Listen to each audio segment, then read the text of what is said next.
All right, we're going to call the August 21st meeting of the West Sacramento City Council, Redevelopment, Successor Agency, and Financing Authority to order. We're going to begin tonight, as we do each week, with the Pledge of Allegiance. So we'd like to invite our guests to join the council and staff in the pledge, which tonight's going to be led by Mr. Adam Medina.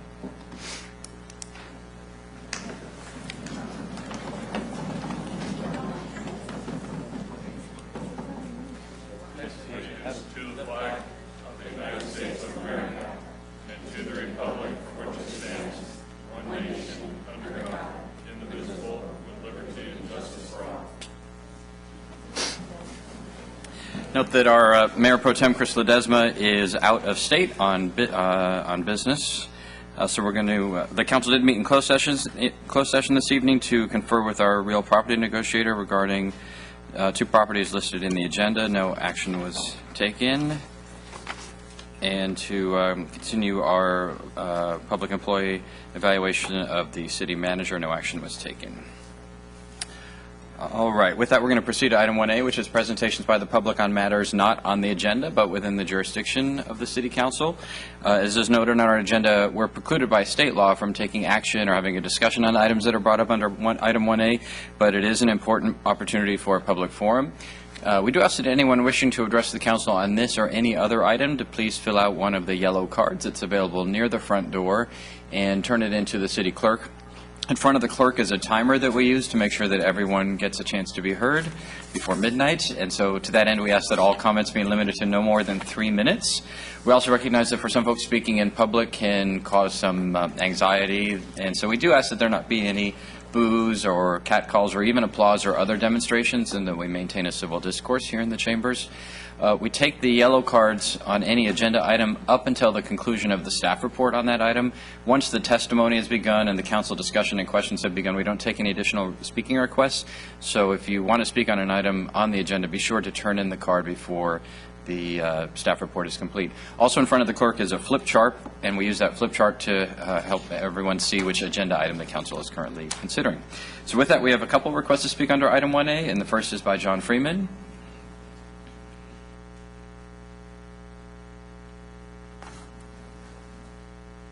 Good evening, Mayor Cabaldon and council members. I'm here tonight to talk about UC Davis's Center for Reducing Health Disparities and the California Covered Community Outreach and Education Partnership. Covered California is the new healthcare marketplace. The Patient Protection and Affordable Care Act is the new law that allows states to set up and operate the healthcare marketplace. And here in California, it's Covered California. The UC Davis Center for Reducing Health Disparities team is having educational workshops at the West Sacramento Library. These workshops are being facilitated by Covered California certified educator, and are to provide consumer outreach and education about affordable, accessible, and quality health insurance. The workshop dates are September 4th, 5:30 to 7:30 p.m., September 17th, 6:30 to 8 p.m., October 3rd, 6:30 to 8 p.m., October 15th, 6:30 to 8 p.m. In addition, the UC Davis team is working with West Sacramento Community Center manager Connie Leak to provide outreach and education to residents that frequent the center. And thank you for letting me speak tonight, and there are flyers on the counter if anybody's interested. Terrific. Thanks, John. And we have the flyers as well. Appreciate the community leadership on assuring that folks take advantage of all that the Affordable Care Act and the Covered California are bringing to market for residents in our community. It's a big priority across the country to get the right signups. So thanks for doing the legwork to make this, to assure that as many people in our community that can get health care through this program do so. So appreciate it. Thank you. All right. And Bill Lowell.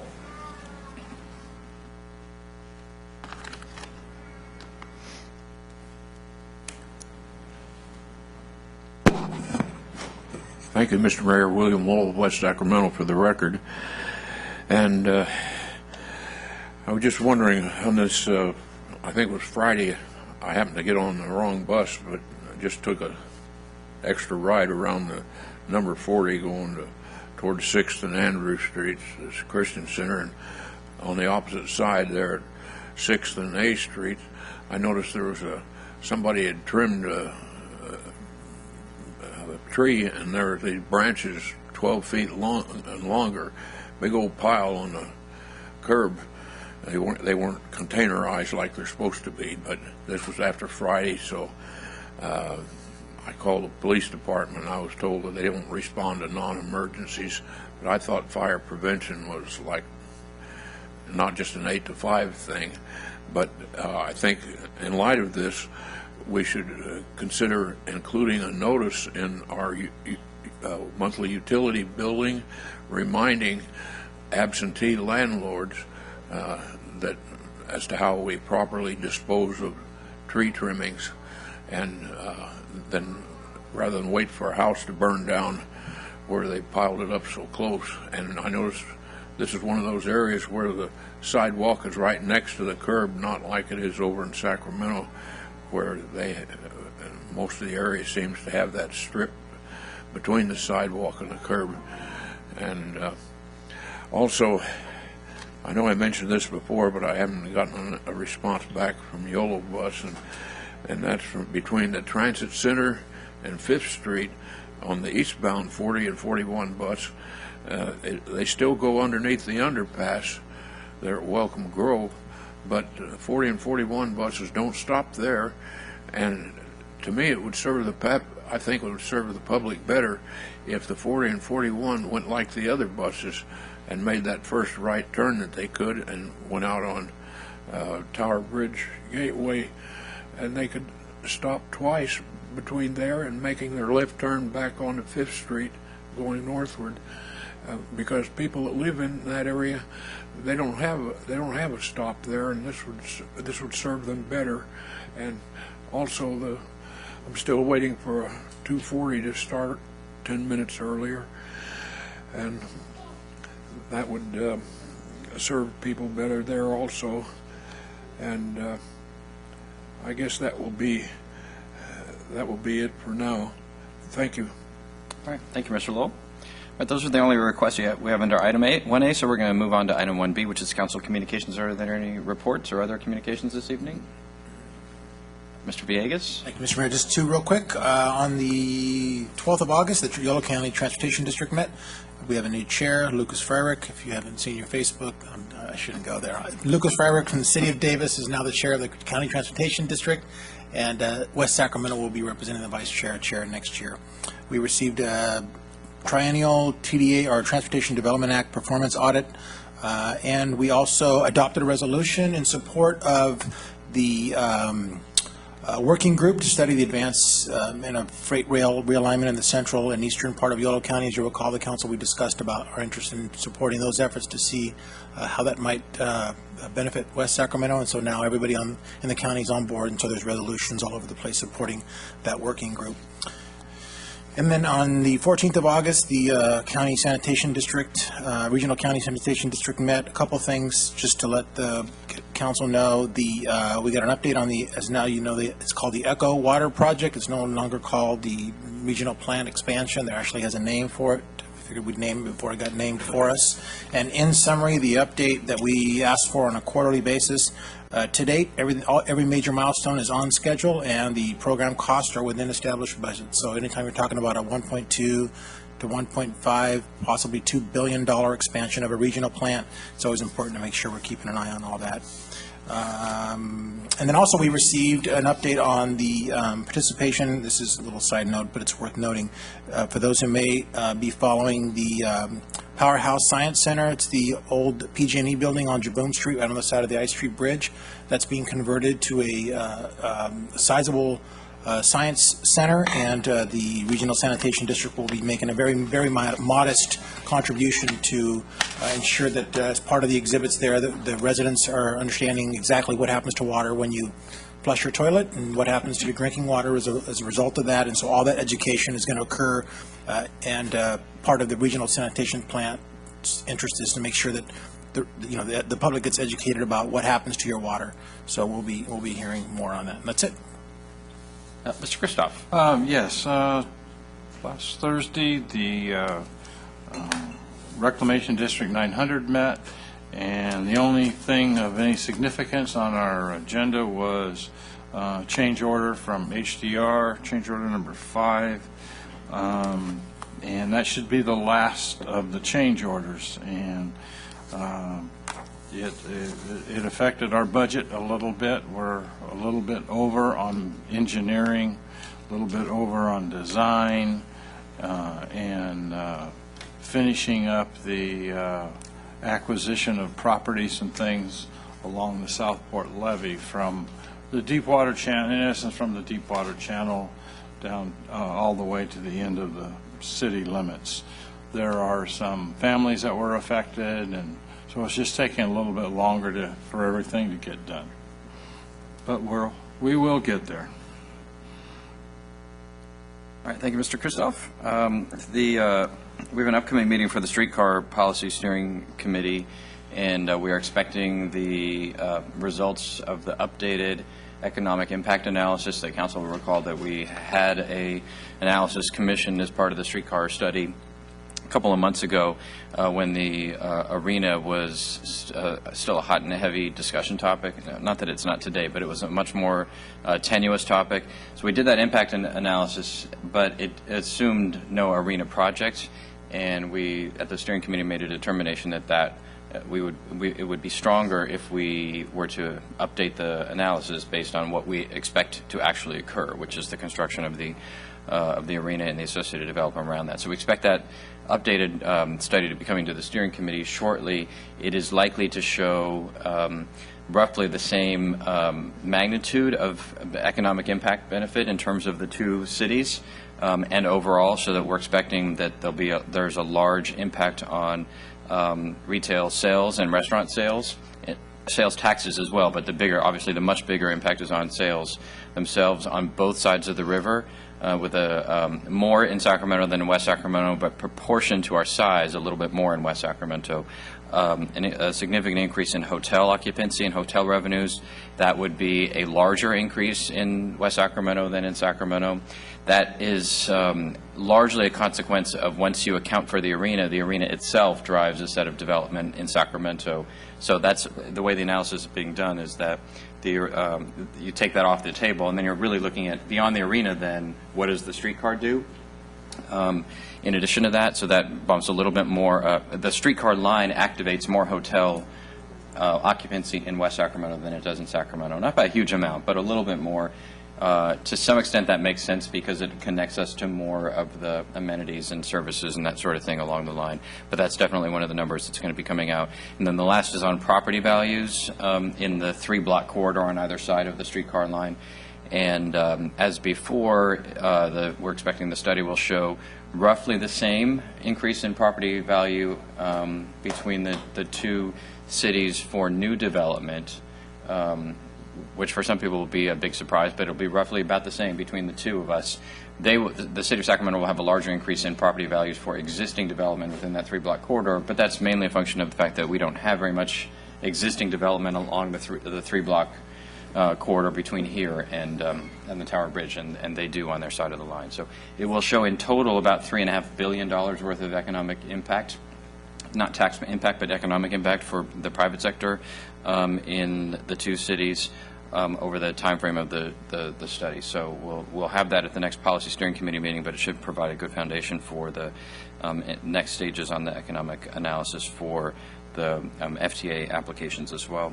Then the SACOG board met last week, and 2 items of note. One is that we approved a new toll credits policy, which will facilitate the efforts that we've been undertaking quietly to have SACOG potentially play a larger financial role in, as an example, the I Street Bridge replacement project, using some regional funds. And so the toll credits policy update will make that easier to accomplish. It's a generalized policy change, but it will help in that regard.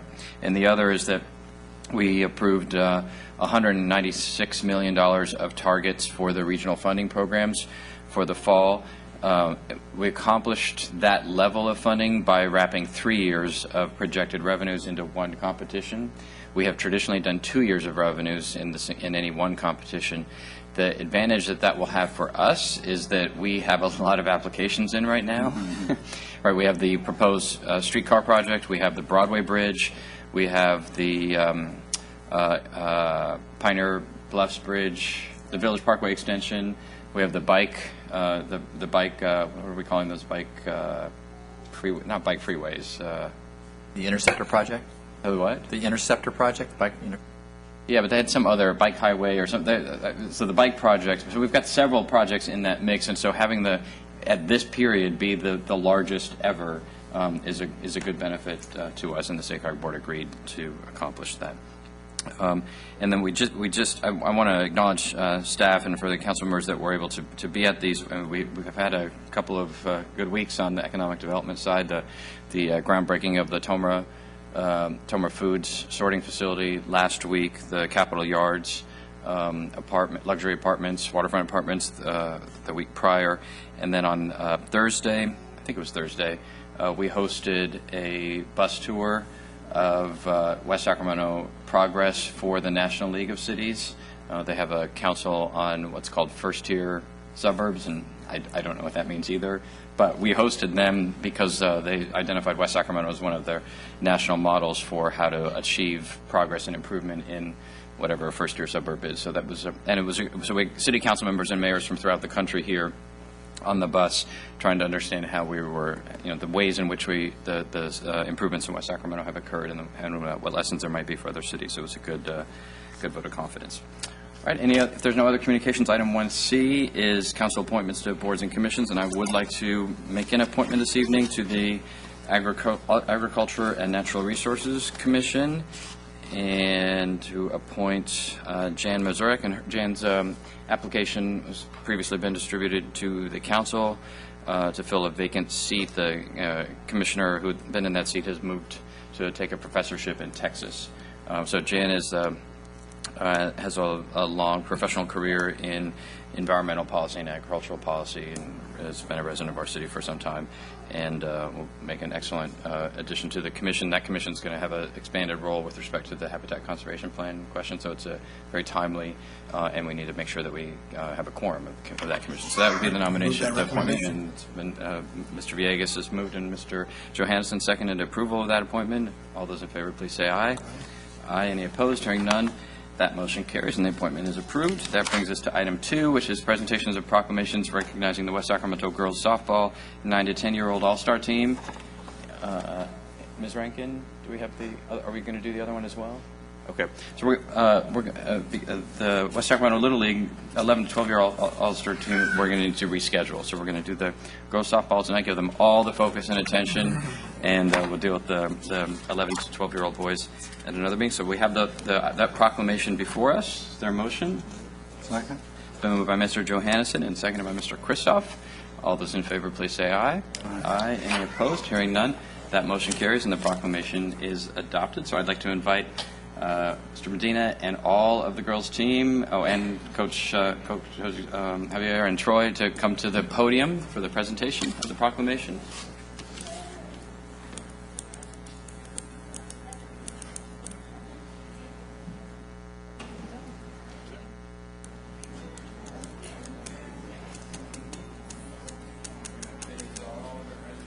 Orders. Hello, welcome.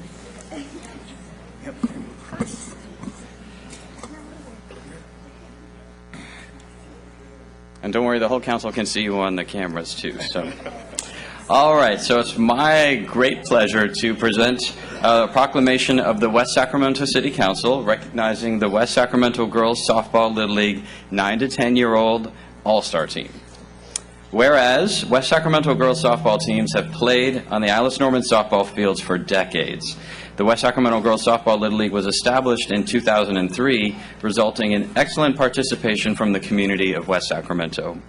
And whereas the 2013 9 to 10-year-old All-Star team consisted of players Liliad Frisalo, Jessica Baum, Mari Cano, Julie Chan, Viviana Dazo, Laura Garcia, Vanessa Hensley, Chloe Kitchens, Haley Luna, Claudia Medina, Isabella Mendez, Amaya Pantega, Reina Sandoval, and coaches Javier Cano, Troy Hensley, and Adam Medina. What did I do wrong? And Rick Luna. Uh-oh, Danny's going to get mad, too. Whereas the 9 to 10-year-old All-Star team became the 2013 District 6 champions, NorCal Section champions, and Northern California State champions.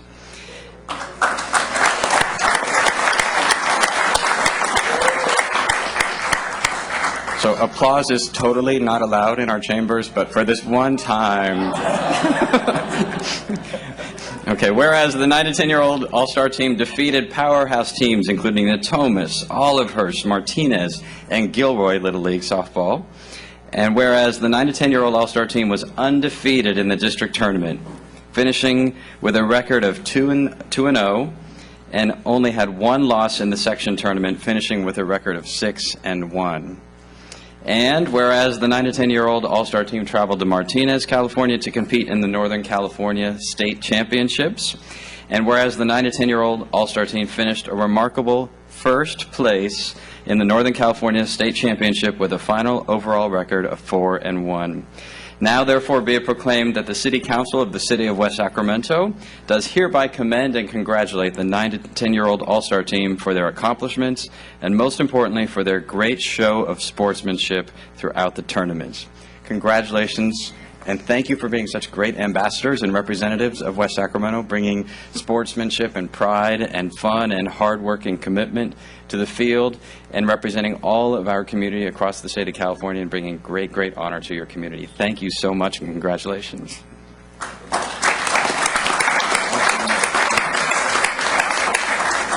then I'm going to present the proclamation, but we also have some River Cats tickets for members of the team and all the coaches except for Ricky. Sorry. So you'll each have 2 ticket vouchers for Sacramento River Cats season home game. Season's wrapping up soon, but we know you like it. We enjoy ball, so we'll see you out at the ballpark. And congratulations. We're going to get a few pictures.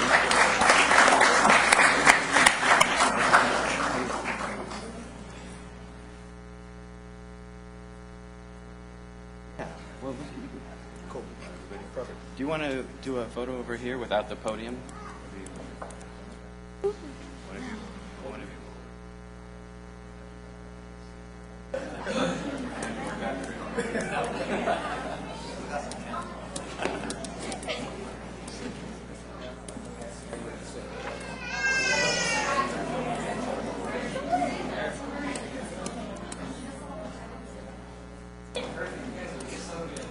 They've done this before.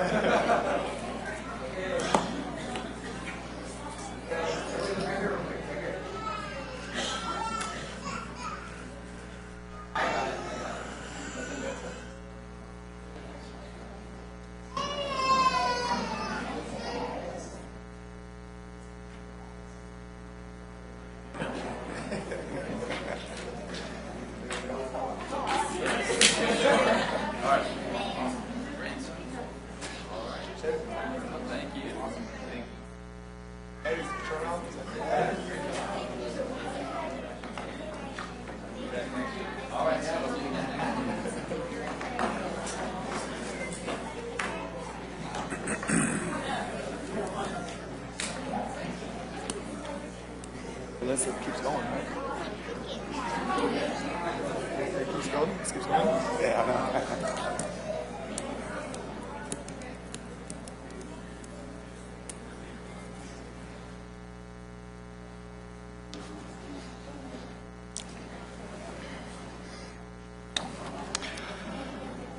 All right, next we proceed to the awkward moment where parents decide whether or not they want to leave or not, and you are perfectly free to go. If you want to stay for the rest of the meeting, we'd love to have you, but it's not necessary.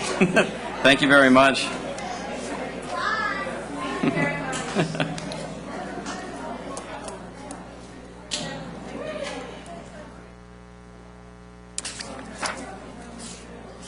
All right, so with that, we're going to proceed to item 3, which is a presentation by Pacific Gas and Electric on the Line 172 replacement project and the West Capitol Avenue and 5th Street relocation project.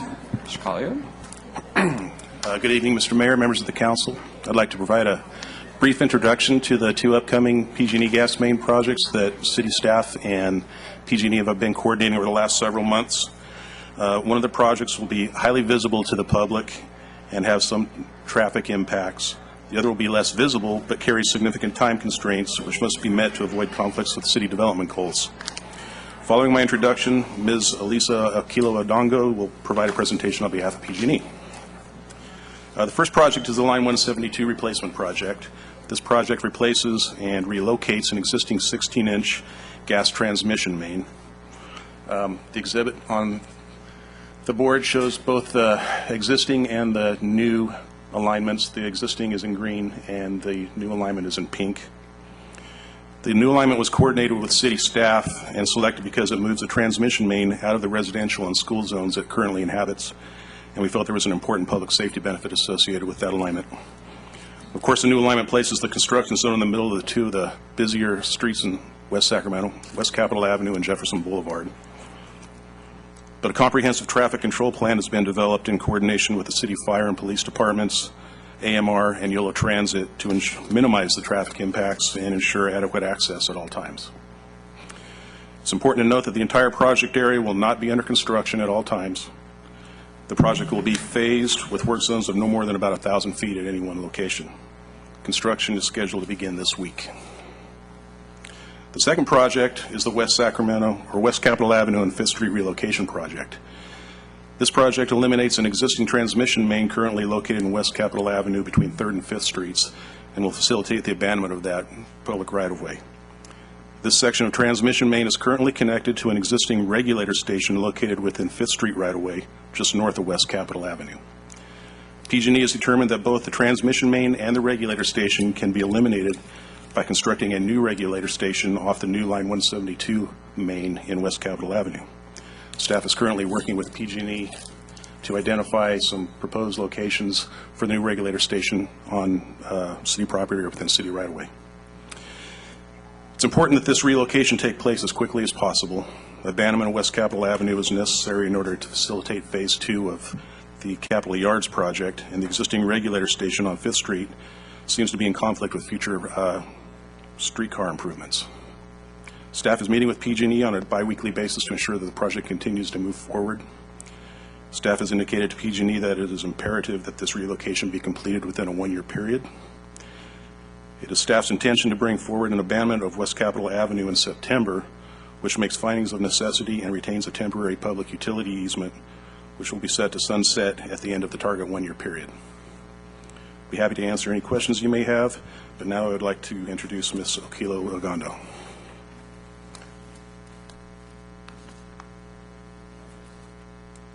Good evening, Mayor Cabalden, council members. My name is Elisa Okelo Odungo. I'm the Public Affairs Manager for PG&E in this area.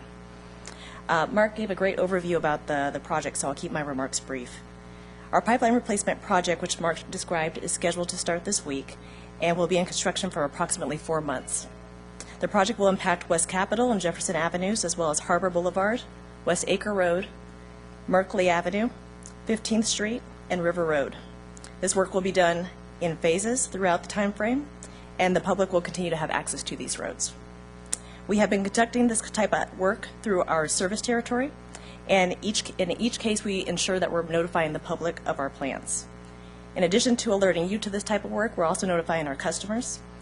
I'll briefly list the ways in which we've been communicating with our customers. We sent letters to customers within 2,500 feet of the work notifying them of our plans. We have posted and continue to post electronic street signs where we will be working starting 1 week prior to the construction, and that will alert drivers to potential impacts. We held an open house last night so customers could speak with subject matter experts about the project and view maps and other general information about PG&E's work. The open house was also listed in the customer letter, and our customers also received an automated phone call prior to the open house. We had about 16 people in attendance, including city staff. Our customer impact team will canvass the impacted area the day that the work will start. They will speak with customers, and in the case that customers are not home, we will leave door hangers, notifying them with proper information. During this project, there will be certain days where we'll need to safely vent gas into the atmosphere, and prior to doing so, we will contact the affected customers to alert them the day before, and we'll also contact first responders in advance, and I'll be sure to notify you as well. And then also with each project, prior to our start date, we contact the media to let them know of our plans. Information about this project is also on the City of West Sacramento website and also on the City iLights website. We've also reached out to the West Sacramento Chamber and asked them to do an e-blast to their membership, which they are going to do tomorrow. And they're also going to be posting the information on their website. During this time, bus stops along West Capitol, West Acre, and Jefferson will be affected. And we've worked with YOLO Bus to set up temporary bus stops for those stops that will be affected. If customers have any additional questions or concerns, they can call our 800 number at 800-743-5000. And our local customer impact representative is Nav Desange, and her phone number is 530-634-6493. As Mark mentioned, this pipeline replacement work will also allow us to retire our pipeline that goes along West Capitol between 3rd and 5th Streets. And we've been coordinating with the city on this. We will retire this current line as well as an associated regulator station and construct a new regulator station in association with Line 172. And Mark mentioned we're looking to do that in the next year. Thanks for letting me come here tonight to present, and I will take any questions or comments at this point. All right. Yeah, I mean, this is a massive. It's a massive project. I mean, it's a simple line on the map, but in terms of the impact, the importance of the project, which I think we all understand the need for this work to get done and why it matters and why PG&E is so committed to delivering the new line and its commitment to safety, and I think with this we're very obviously we share the same goals in that regard. And so it's a critical project. It will be extraordinarily, with all of this work, it's going to be extraordinarily disruptive. And I think the work that the work plan to try to deal with that will help. Even the last year on Meadow, that area around Meadow where we were doing even our local streetscape, our local repaving project was severely disrupted by the PG&E project in the ground to try to fix the pipeline that was already there.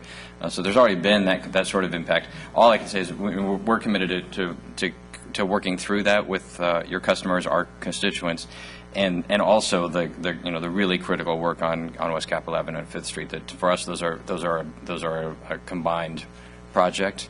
Because it will be a significant amount of hardship locally, and this is a critical priority that piece of it get completed too. And I know you're working that through, and we've been communicating that as clearly as possible, and that we've achieved a good level of collaboration on that.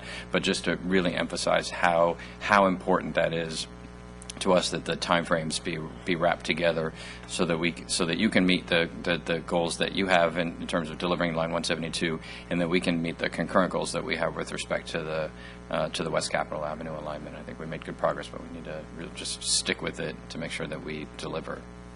Definitely. Thank you. Thank you for your comments, and thank you for your partnership. Thank you. All right. Okay.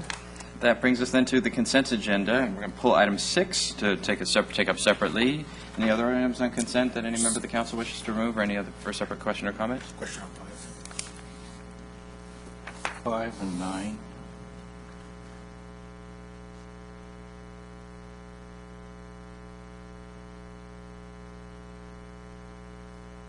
All right. Then item 5 is consideration of resolution 13-63, approving the final map and subdivision improvement agreement for subdivision 4841, Newport Estates Unit 9. Mr. Villegas? So this is you again, Mark. So I know there had been some land swap, parklands for residential parcels some years back between the city and I guess at the time it was CNO or CCON, whatever the evolution has been. Still And so part of that, there was a threshold with which if they built a certain number of homes would trigger the requirement that they improve the park.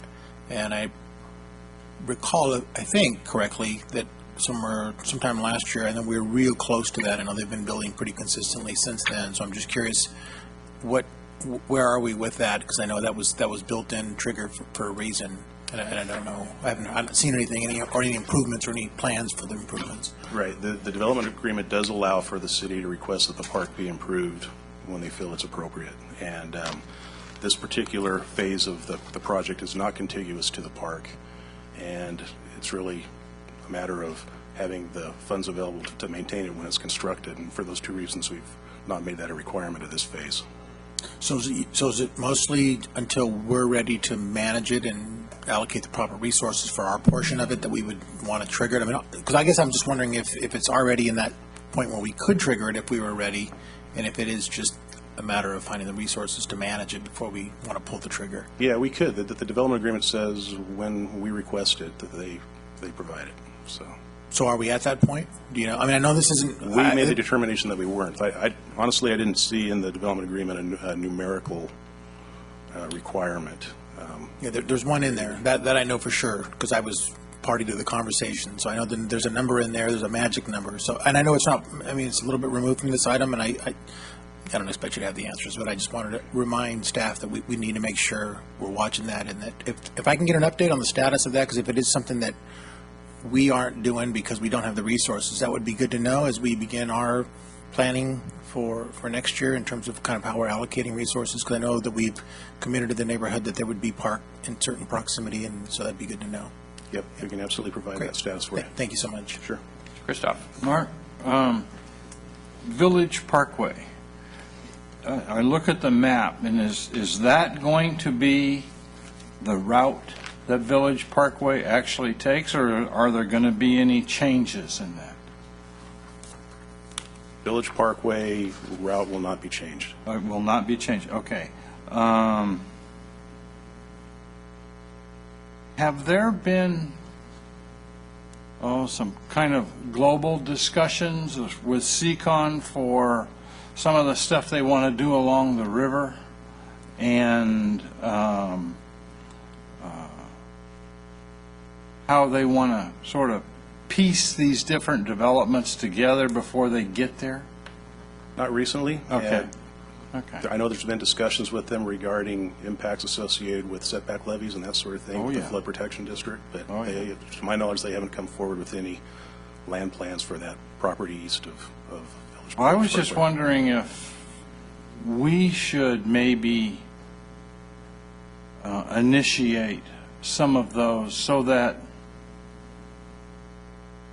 when we start to really move on setback levies or whatever fix is going to happen, that we've had some discussion with the whole property rather than just some of that, some of the smaller pieces left over. We may be able to negotiate a better deal as far as the city is concerned, or as far as the JPA or the flood district is concerned. Might have a little bit more leverage, but it would be something that I would just throw out. And that's why I was wondering if Village Park, if this is the alignment of Village Parkway, because there's some discussion about having the alignment move, especially through a couple different properties, one of them being Seacon and the other one the Japanese family that lives out there. Okay. Well, anyway, okay, thank you. So on this, just can I say on Unit 9, we'll I don't know if you have the map. It doesn't look like you do in front of you. So there's a. I was going to ask if Coronado Street is actually coming into this section. I don't know why we created this. We've developed this as though there was a rail line or a river running right through Newport Estates, so that if you live across the street, essentially if you live across the lot from Stonegate Elementary School, and you want to go to Stonegate Elementary School by car, you have to drive quite a bit way south, then drive a long way east to Village Parkway, then drive up Village Parkway, then come back around. and to go 5 feet. There's really no connectivity between the neighborhood. It's as if there was a levee in between them. So I'm just curious whether that street is going to break that pattern, and then we'll create a bit more integration of that neighborhood. And I see you don't have that in front of me, and I'm actually not looking for an answer. And I see that the director of community development is. Oh, I thought she was just writing something down. But.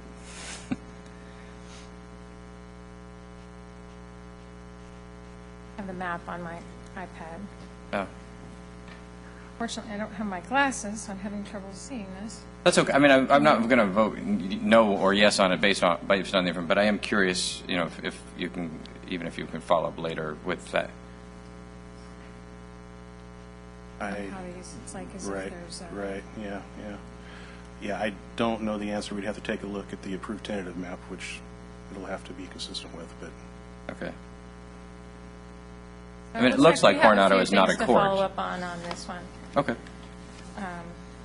Both the trigger in the DA, as well as maybe getting out ahead of the waterfront development, and then also the connectivity to the north. Okay. All right. It is an older map that we're still working off of. Yes. But we're all old too, so we all voted on it. Okay. Then item 9 is consideration of animal services contract with the County of Yolo for fiscal year 13-14 and 14-15. Mr. Kristoff. Carol, LAFCO's having some discussion, so to speak, on this issue also. Does this fall in line with what that is, or has the LAFCO discussion sort of fallen by the wayside? No, the LAFCO discussions are continuing. There's a couple studies that are going on that are being Right. conducted by UC Davis, but those studies are nearing completion, and then there would be an implementation if some of the recommendations were going to be followed in there. So this particular contract just extends the existing one, if you will, for 2 more years. It's unlikely that anything that would come out of the LAFCO study would be implemented within that timeline. If it does, we do have a provision where we could withdraw from the contract with 30 days written notice. Okay, thank you. All right, then, I apologize. We're going to return to item 8, which is consideration of approval of a contract for services with Somas Incorporated for the construction management and inspection services, and Moore Twining Associates Incorporated for material testing services. Oh, it's Mr. Gidloff? Forget it. Yes. I was trying to get the Public Works Director up here, but for purposes of an introduction. Sure.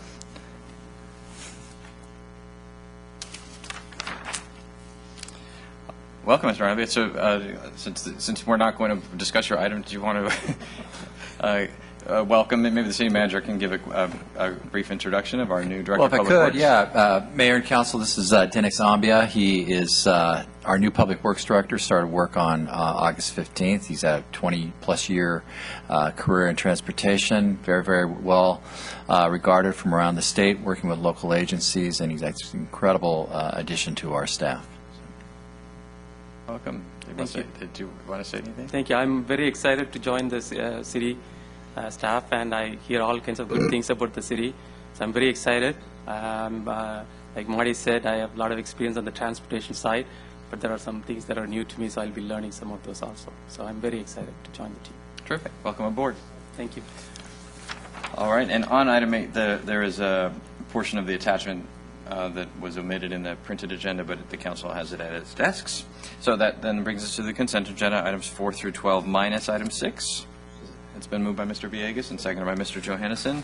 Seeing no further discussion, all those in favor, please say aye. Aye. Any opposed? Hearing none, that motion carries. Item 6 is consideration of Resolution 13-60, a resolution of intent to vacate portions of public service easements lying within lots HIJE 163, 164, subdivision map 4642, Ironworks at the Triangle. I'm going to recuse myself from this item, and maybe ask Mr. Kristoff to call for the motion and the vote. Senior member.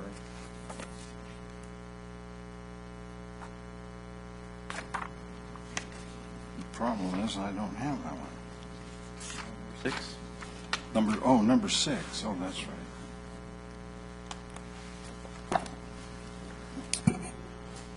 Okay, let's see. Any questions?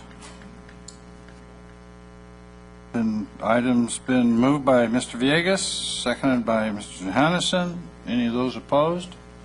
Hearing none, so ordered. Great, thank you. Item 11 then is a public hearing and consideration of Resolution 13-56 to vacate a portion of Sellers Way and accept a public service easement. Good evening, Mayor Cabaldon, council members. I'm Patricia Maish with the Community Development Department. Resolution 1356 is the second portion, the second phase of the abandonment for Sellers Way.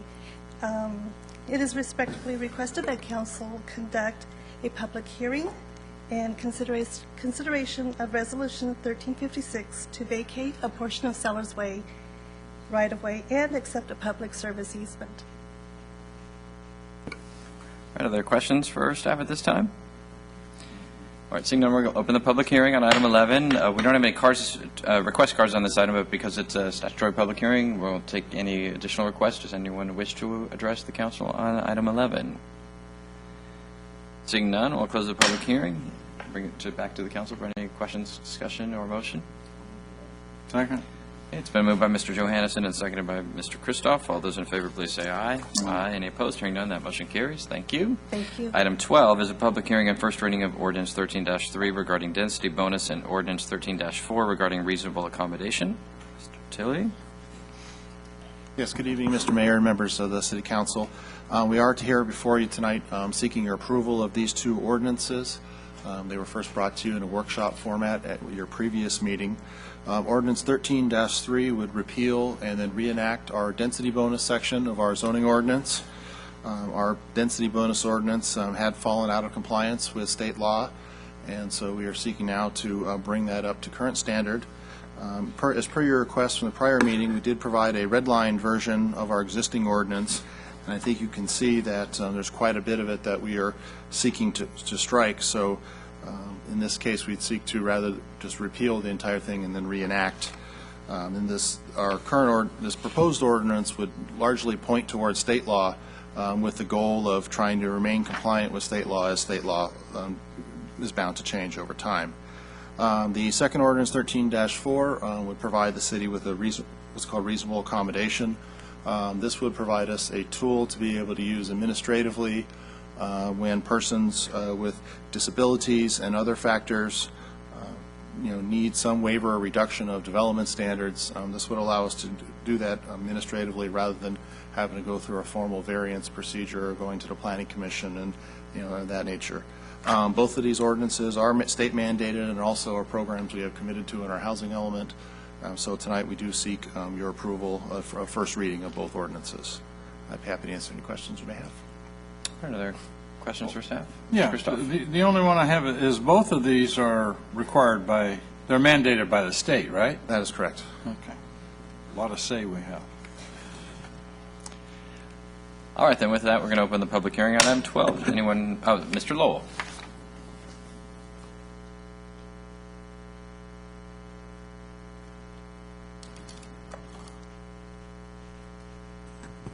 Thank you, Mr. Mayor. William Lowell, West Sacramento, for the record again. I guess you could say I can speak from firsthand experience on this, and my own home is about to complete a wheelchair ramp, about 90% complete, and I've been arguing for some time now that at least 50% of a new home should be built with the universal design or wheelchair accessibility, so that when the occupants become where they need that wheelchair accessibility, it's already there, and if you plan it to begin with, it doesn't cost that much more, in my opinion, to design them that way. And I also think on the first floor, if they're multi-floor, there should be 1.5 baths on the first floor, and at least one of those should be a so-called man-sized toilet. Thank you. All right, that's the only request we have to speak, so we'll close the public hearing on item 12. Return to the council.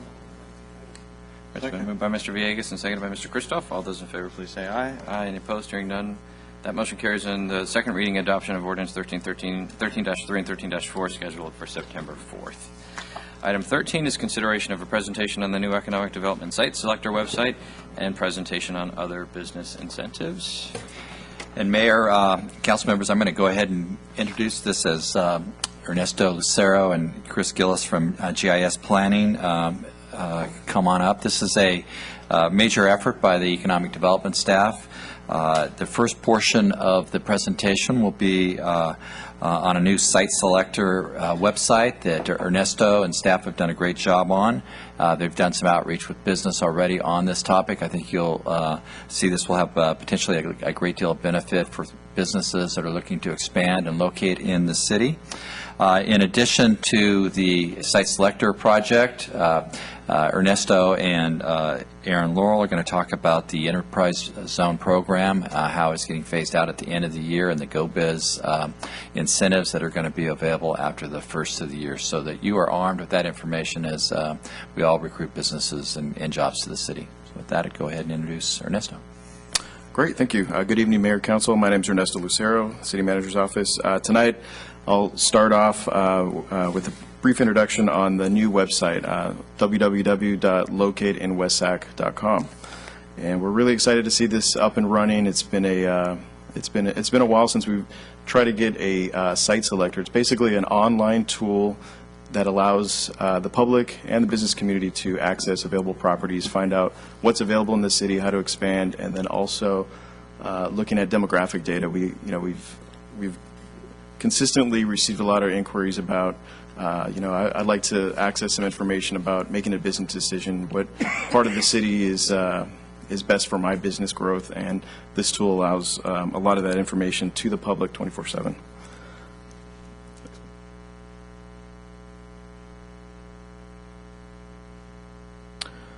So, like I mentioned, historically, we'd get calls from a business to locate a property. We'd refer them to a broker. Then they'd look on their broker website for available properties, or just simply drive around the city, or maybe we have some knowledge about an available property. This tool, like I said, will give them access to it. Is it working over here? Oh, let's go. So what it does, it provides a virtual location to access information. Like I mentioned, it provides customized reports. So not only can you pull a report on a specific property, but you could share it through social media sites, link it to other websites, email it out. So it gives the public the access that they need to get the data. And also it includes, like I mentioned, demographic data, so wage reports, consumer spending reports, housing data. It also compares West Sacramento to other communities. So we get a lot of inquiries about a business trying to locate in West Sacramento, and they're comparing us to Dallas, Texas, or Denver, Colorado, or something like that. This tool, within a 5-second click, allows them to produce a report that they can share with their business. They could easily get that information fast. So that's kind of why we proposed this. And it's also allowing the public to upload and put their own properties. So they don't have to come through the city and say, hey, here's all these properties I want to list on your website. It's giving them access to do that. We just give them a user name and password. They can control what properties go up. They control the images that the public sees. They even get email alerts at a frequency of, I think, 60 days or something that says, hey, this property's up there. Is it still active? Does it need to be taken off the website? So to find it, it's basically on our website, citywestsacramento.org. Clicking on the business tab links to the new economic development division page. From there, there's a button that says search properties. And from there, it goes to a whole new splash page, which we'll show you as soon as it gets up and running. But it's basically a one-stop shop to locate all this information. It looks nice. It links directly to locateinwestsac.com. We can publish that on new marketing materials, on available properties throughout the city. And it will also be a tool that, as we start to market city control properties, support properties, and former redevelopment properties. We could put this website on there, advertise it, and it'll be a great marketing tool to promote development of these sites. Yeah, just to jump in, obviously we're having some problems. We just fixed it. But just to reiterate a couple of points Ernesto made, we wanted to point out that this new site is in coordination with a revamp of the city's economic development website overall. That site has been really outdated for quite a while, so what we did is really streamlined the site to really simplify it. And Ernesto will get into the site selector in a minute, but as you can see, the business tab will then go to this next slide. And this is what Ernesto was saying about the gateway to the site selectors, the search properties. We also have a page with our incentives, some information about the existing EZ program, and then the new state program will be on there as well. But really just a very streamlined look and feel to the site. Also, the other part I wanted to mention that we can get into on the site selectors, it's a really good tool for Diane and Ernesto when they do their business recruitment efforts. Because of that demographic data that they're able to pull up, they can customize a search based on a company's unique interests, and it really is a valuable tool for that as we foresee it going forward. And then, like Ernesto said, we have the city properties that we plan to be marketing through this site as well. He'll give you a little bit more detail on that. Great. So on the next slide, this is the splash page. This is the home page. So going to locate in westsac.com takes you here. We're continuing to add to it. This is just the initial look, and as you can see, it's a little bit better look that we can advertise our community. Also on here, we'll be adding, at the bottom you see become a sponsor today. We've looked at other examples of communities that actually a broker will sponsor a portion of this website and allow them to feature their properties front and center and just add some value to the website. So this is live and up now, and we'll actually turn over to Chris Gillis with GIS Planning, who will give a really brief overview of some of the features that I already mentioned. All right, Mayor and Council, thank you. Hopefully this will work here, or we'll do some more pantomime. So it may not work. The site's working, though. The site is, the site is definitely working. Mr. Johannesson and I are crashing it right now. The site is live now. Yeah, we're using it. Right. So if it can only handle 2 users, then you're out of luck. Yeah. No, we actually have tested with more than 2, even sometimes 3. And we actually did, a while back, we did actually do it in this room. So it does function. It's just the mouse and the keyboard issue here. Just get to the site. Yeah, can we go to the issue is the mouse. Okay. So yeah, I think in order of, or constraints of time and not looking too silly here, we can offer to do this, if any of you want that, we could do a quick online webinar with that at a later date. But the idea is basically we've removed the GIS and the techie aspect of it and removed any requirements that you need to know something about GIS to operate this. And you can come in and you can look for sites and properties. That's obviously a big feature. But if you're an existing business, like Ernesto has said, you've got access to demographic data that normally would be hard to get, either through the American Community Survey on the Census website, which is not fun to look up if you don't know how it works, or it would burden staff time to like what's going on here, and that would, a half an hour work on staff time is eliminated through 5-minute search by a user at home at any time during the day. And I think that's a big part of the site, is that anyone can use it at any time, and there's no requirement that staff be involved until a later period. And for brokers that want to list properties, that's a big deal for them, because there's a direct outlet to their properties and their contacts. So no one goes through Ernesto to get that information. And they like that immensely, and that encourages participation. That's, without showing it, that's, I guess, we've done pretty well. So the data that you referenced, is that something that you have to support, or are you linking to other systems that upload or keep that data current? How does that happen? Right. So all the data, there's basically 2 or 4 types of data. There's demographic data and consumer spending data. That's supplied by AGS, and that's updated automatically on our end by, well, now we have it. All right. That's updated biannually on our end, so there's nothing that staff here does with that. There's no request they need to make. It just happens, which makes it easier for them. And I can do a quick search. And then, so that's, let's jump here. So when you come to a property, you can click View Reports, and you get a quick property reports. But then what we're talking about data here is this labor force, demographics, and consumer spending. These three reports are all the AGS data. So again, biannually, and most of this is census data. And if I've often get questions about this, I fact check it. It's either exact or within 1%. It's often 0.1 or 0.3% of census data. You know, there's always qualms about census data, but at least it's consistent with that source. The wages report here, this is from the Bureau of Labor Statistics, and this is for the metro area. They don't compile it in any finer geography than that. This is updated annually. There's a whole bunch of rich business data, and we don't have a lot of time to go into it now, but if you play around with, under property search, this modify report button, or up here in this business search with the little house, or the little shop front, there's an amazing amount of information there that's pretty slick, and you can filter things down to find out, you know, specifics about industry types and specific businesses. This data comes from Infogroup and is updated quarterly. And there's also a housing report that is down right now. I've actually was just sitting over there commenting to people about that. But this pulls up a full Zillow report on housing costs and what basically people are spending on housing. And even though you don't, this isn't about residential real estate, this is good to know for businesses because, you know, if they're a contractor or they're looking for what people are spending on houses, that maybe benefit their business.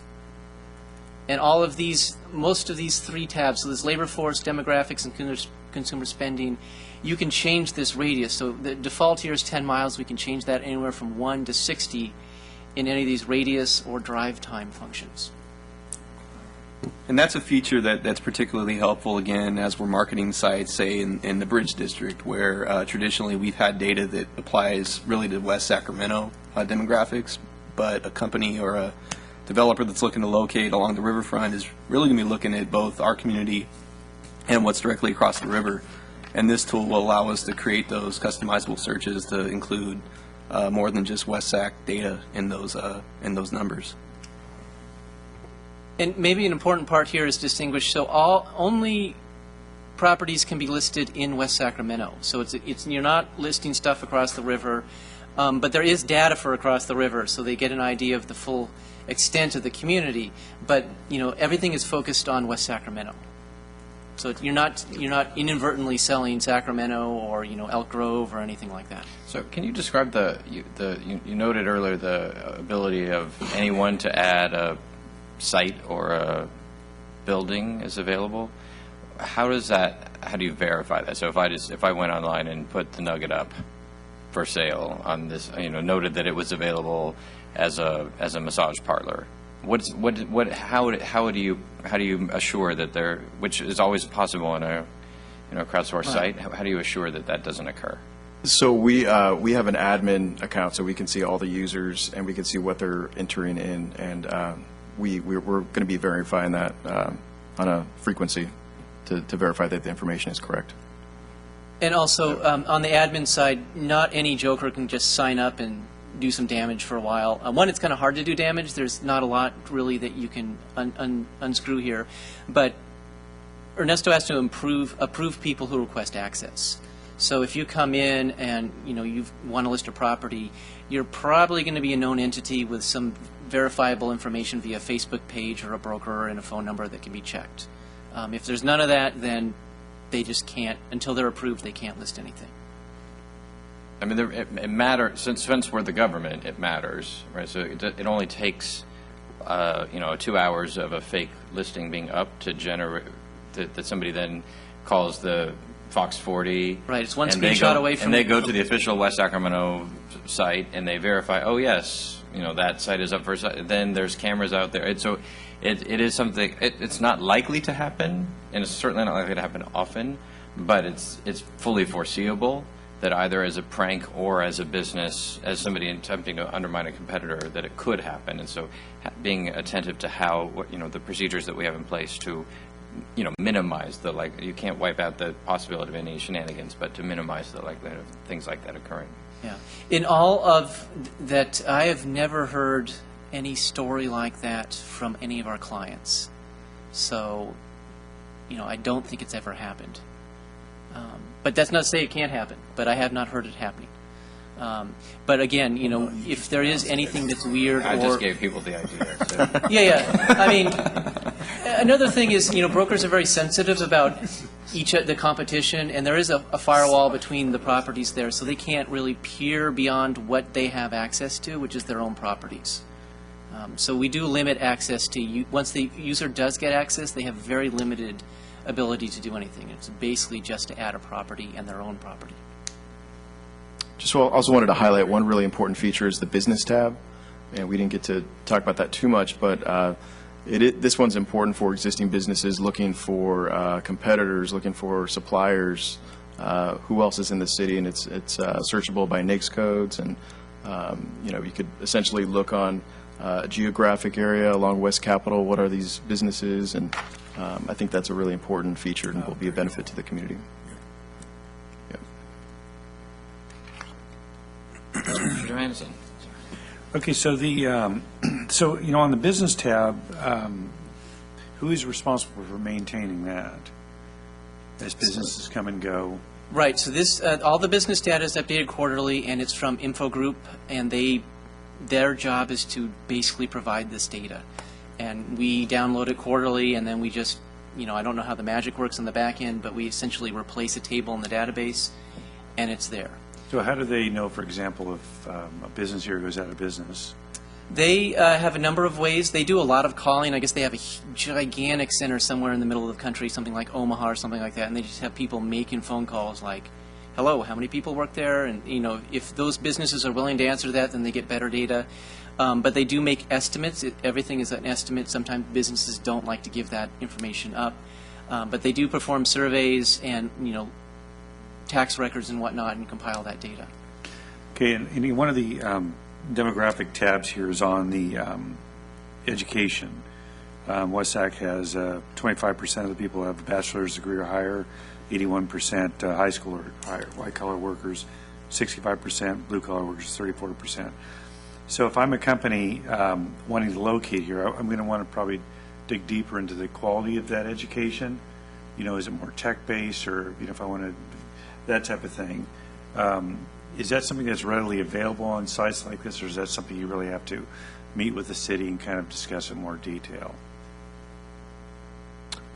I can take a stab, and you can follow up. So the data we have on the Zoom prospector is what's there. So if you wanted further data, you'd have to obviously something like Lucero Talk, do you know anything like that, or American Community Survey, actually download it. If there's a need in the community here, like you want to specifically have that data, then we're definitely open to that request and looking at adding that data. There's a process now we're actually talking about a mystery tab, adding that with some American Community Survey data that is stuff like this, beyond just the basics, let's get a little bit more into some of these communities and what some of that data is already available. So we can add stuff. It's a larger process than just one client, but we're open to those ideas and we do welcome them. And I think, this is a lot more information than we've ever had, so I think it's a good first step, and, we can definitely work with our consultant to make it even better, but just to have this information online readily available is definitely more than we've ever had in the past.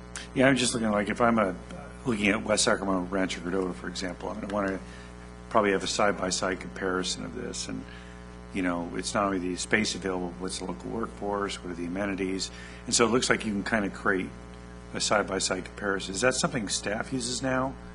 I know this is available to staff too for the first time. Yeah, and actually we've already used this in a real scenario a few days ago. So it was great to actually have this tool available, and I was able to provide that information, with a quick email. All right, thanks. So we'll jump back to the PowerPoint. Just wanted to briefly, if there's any other questions for the consultant. Okay, but just wanted to touch on some of the outreach that we've done for this tool. We've already been to EDAC on July 24th. We did 2 webinars, one for the business community, one for brokers on August 14th. And I think we'll be doing probably another 2 of those and possibly even record it and put it on the website because there seems to be a lot of interest to actually see the program live. Yesterday, we presented this to the West Sacramento Chamber and got a lot of great responses on that. And then going forward, we're going to continue to do a lot of outreach with individual brokers and just going to their place of business and answering any questions. But because the goal is that this is not useful unless they're entering their properties in. We don't want to feature a tool that only has 10 properties in it. So it's important that we get their participation and get them excited. It's beneficial for them because it's free and they've used a lot of other services that do cost money. So those other tools did not have all this great data that this one has. So far it's been great and we've got a lot of great responses on that. And that concludes my remarks on the site selector, and then was going to jump into a brief discussion on the Enterprise Zone program, which officially ended or will be ending at the end of this calendar year, December 31st. So with the enactment of SB 90 and AB 93, those created some new business incentives that will be marketed through GoBiz, and it officially ended the Enterprise Zone program throughout California at the end of this calendar year. So the good news is that the businesses that are just sitting on these credits, that they haven't used them so far, they can carry those over for another 10 years.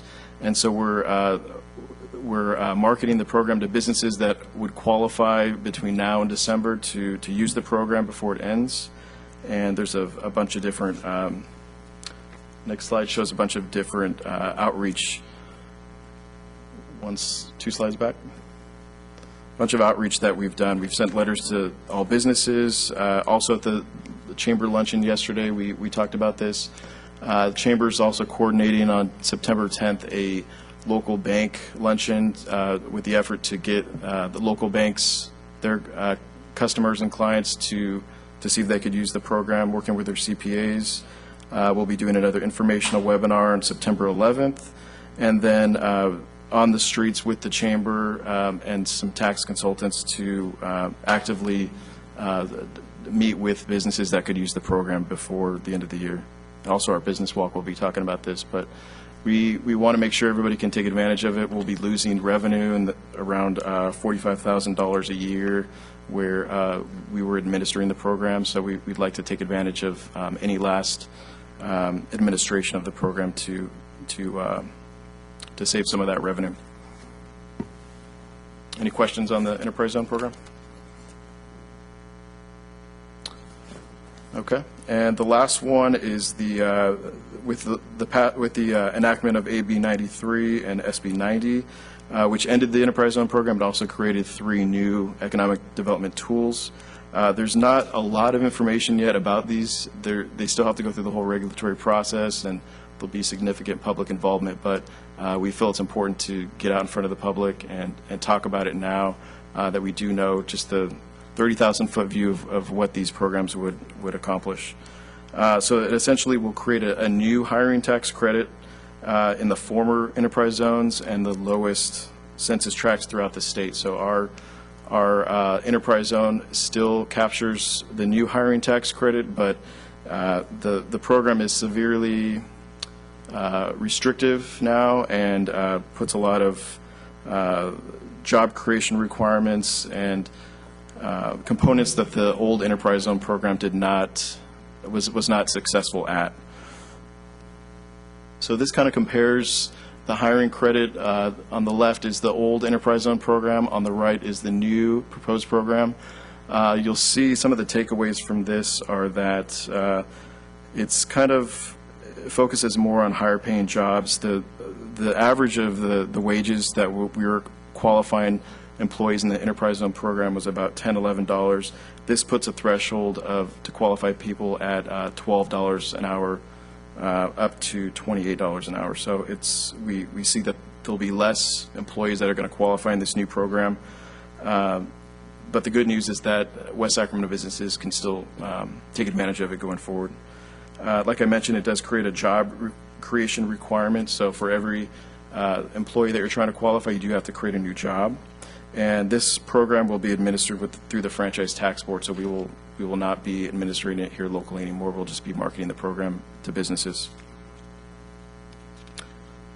And just one other quick point on that, the silver lining with the elimination of the EZ program was kind of a last-minute addition to the bill. All the old former EZ zones are able to use the new hiring credit, whereas the original version of the bill, it was only the lowest income census tracts. Right. So very negative that we're losing the enterprise zone program, but at least our businesses will be able to use the new hiring credit.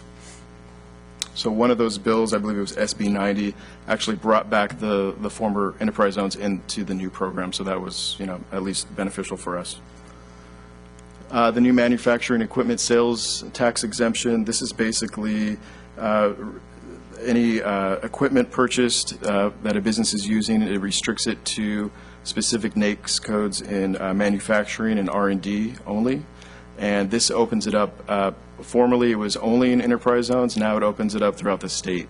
So it's a statewide program, not specific to any geographic area. And it actually, the credit is given at the time of purchase. So no longer you file with your taxes. It's at the time of purchase. And this one will be administered through the Board of Equalization. And then this last one, this is a new credit to California. This is the California Competes credit. The takeaways from this is that it will be administered through GoBiz, and it's essentially a program to attract and retain and expand businesses within California, and kind of echoes other programs that you see in other states like Texas or Colorado. They do leave, there's a bunch of criteria where a business would have to qualify. They essentially compete for the credit. The transparency of it is that any company awarded will be publicized on their website. And they do leave a small portion of these credits to small businesses. So 25% of the credits would be going to small businesses with, I believe it's gross receipts of less than $2 million, I believe. So those are the three programs. Like I mentioned, we want to get in front of businesses. We want to talk about them. There's not a lot of detail of how they're going to be administered yet, since they still need to go through the whole regulatory process. But next Tuesday, August 27th, we will be hosting a public discussion. GoBiz will be here discussing these, and we'll be talking about what we just mentioned tonight, just the basics of how the programs will be rolled out. And it's proposed, by early 2014, next year, that there'll be the regulatory process will start to kick in, and we'll be marketing those workshops to local businesses as well. That concludes my remarks, and I'm happy to answer any questions. And if I could just add really quick, two things. One, Ernesto has done a really good job in keeping us up to date on the changes in the EZ program, but also with the existing relationships the city has with GoBiz staff, and at the state, we're going to make sure that we're at the forefront of those regulation changes, and as they develop the guidelines for these programs, we'll make sure that we're communicating with GoBiz and having some input on what they look like in the end. So that's all. Mr. Johannesson. Yeah, just a quick question. All these new programs, at least 2 to 3, I saw there's a transparency issue there. Has there been much discussion about that? I haven't really heard of anything, in terms of under the old system, any kind of tax credit was confidential on a tax return, but here apparently all this is going to be posted on the state's website through whatever. Sure. So what they've said so far, well, with the Enterprise Zone program, the most scrutiny that program received was that there was not a lot of transparency. It didn't actually create jobs, which it was intended to do. So with the new programs, the only one they've mentioned that there will be a lot of transparency is the California Competes credit. So that's the credit where businesses trying to locate here or in California or trying to expand in California, and they're awarded those credits, they'll be publicized on the GoBiz website, how much they received and what the purpose was. Is there any issue of competitiveness by that disclosure? Not that I know of yet, but those are all the details I know at this point. Yeah. Yep. I mean, it seems like the new hire tax credit is, when I first heard about it, I was encouraged that it was at least something from the old regime.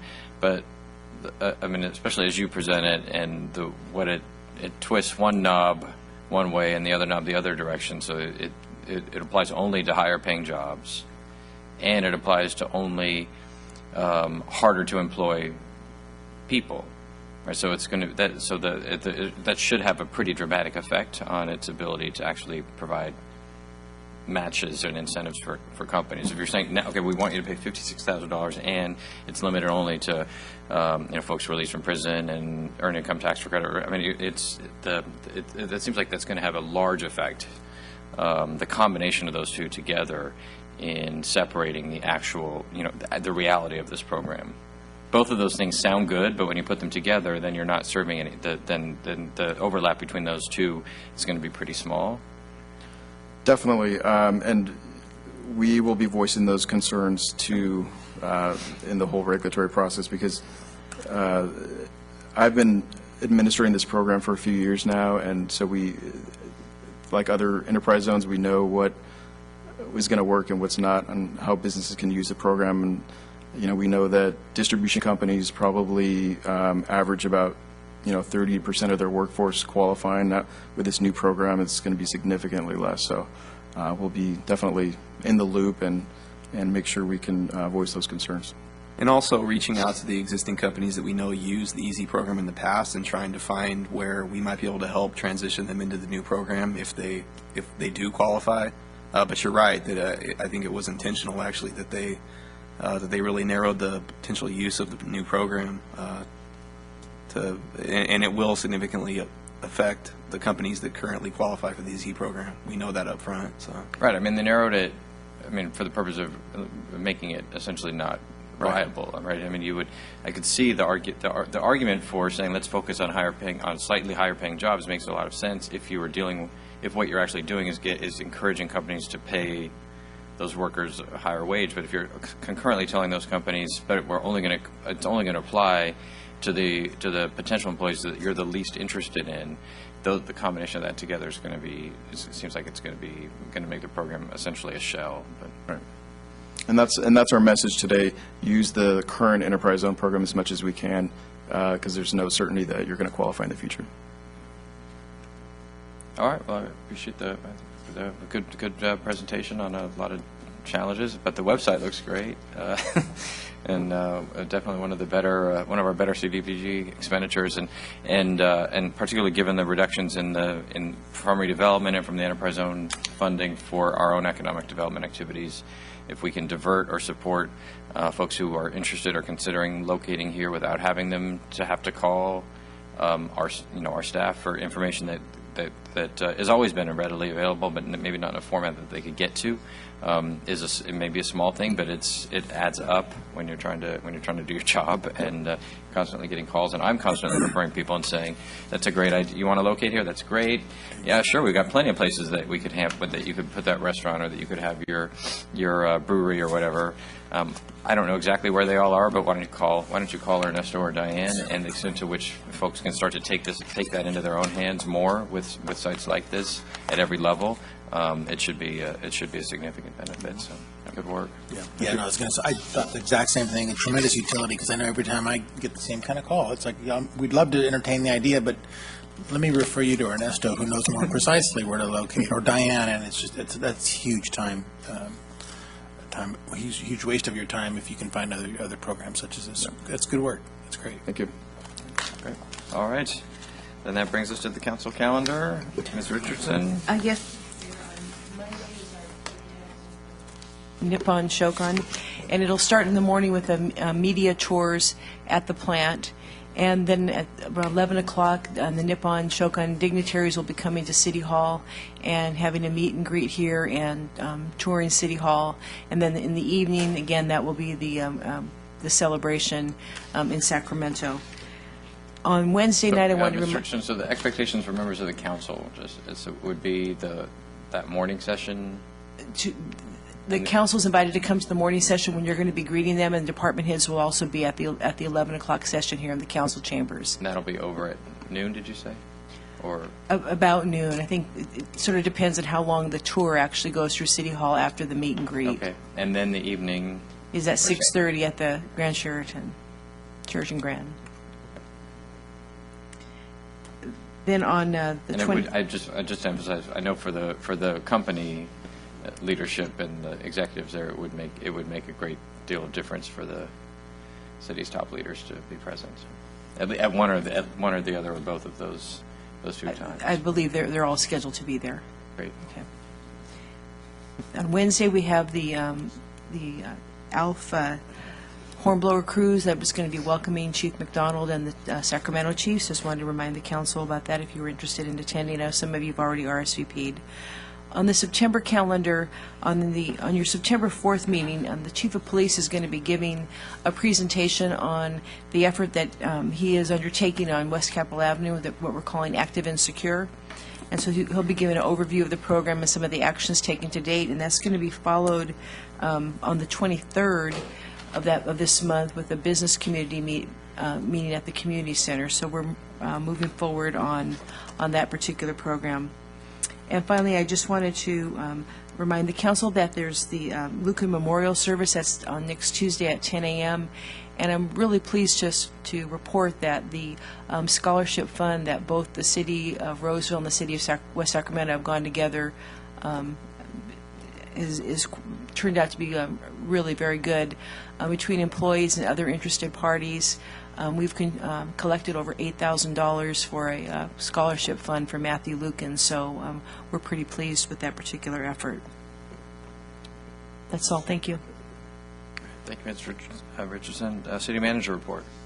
Just briefly, Dennis Zambia is gone, but he had an interesting week. Mayor mentioned the closure of the I Street Bridge for the planned closure of the work there. At the same time, Caltrans was doing some maintenance on the Jefferson exit, decided to do additional work, and they closed that. So we had two entrances to the city closed at the same time.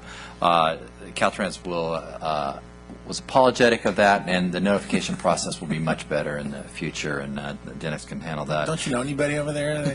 We do now. I think they were punking you, actually. Yeah. No, I think it was targeted at Dennis. I'm an old shoe at this point.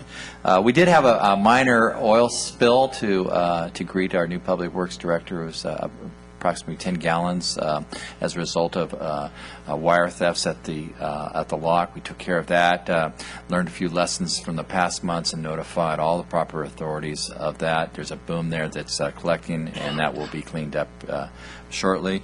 I did want to follow up on the comment that we had at the last meeting on the Infrastructure Finance District legislation that's moving through. The mayor's aware of this as well. AB 662, which would allow us to take our property tax increment and bond in areas that were formerly redevelopment areas. Right now that's prohibited. That legislation is gaining some traction and moving through. It will be on the Senate Appropriations suspense calendar on August 30th, and we're hearing good news that the governor may actually sign that legislation. If that's the case, we'd be in a really good position with our own property tax increment and be able to leverage that with bonding. All right, questions on the City Manager report? City Attorney report? We have no future staff direction. We have no future agenda item requests. Mr. Johansson moves and Mr. Villegas seconds that the meeting be adjourned. All those in favor, please say aye. Aye. Any opposed, hearing none. Motion carries. Meeting is adjourned.